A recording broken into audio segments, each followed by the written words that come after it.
Hello friends, இன்றைக்கி சூப்பரான இடிப்பப்பம் recipe எப்படி செய்கிறதுன்னு பார்க்கலாங்க.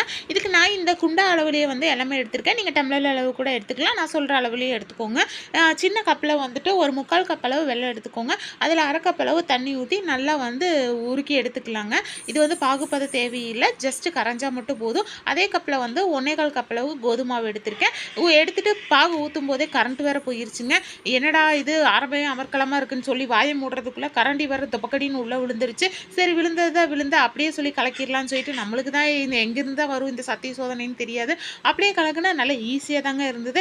1 கப் அளவு மறுபடியும் தண்ணி ஊற்றிட்டு நல்லா இந்த மாதிரி தோசை மாவு பதத்துக்கு கரைச்சி எடுத்துக்கலாங்க. அதில் ஒரு கொஞ்சம் வந்து சோடா மாவு போட்டுக்கலாம். எண்ணெய் காஞ்சோடனே வந்து மாவு ஊற்றுனா எல்லாம் ஆக்டோபஸ் மாதிரி வந்துருச்சு. என்னடா இது இப்படி வந்துருச்சுன்னு சொல்லிட்டு சரி அடுத்த மெத்தட் ட்ரை பண்ணலான்னு சொல்லிட்டு கரண்டியில் வந்துட்டு இந்த மாதிரி நான் ஷேப்பில் எடுத்து போட்டேன்னா சூப்பராக வந்து நீங்களும் ட்ரை பண்ணி பாருங்கள். நம்ம சேனல் சப்ஸ்கிரைப் பண்ண மறந்துடாதீங்க.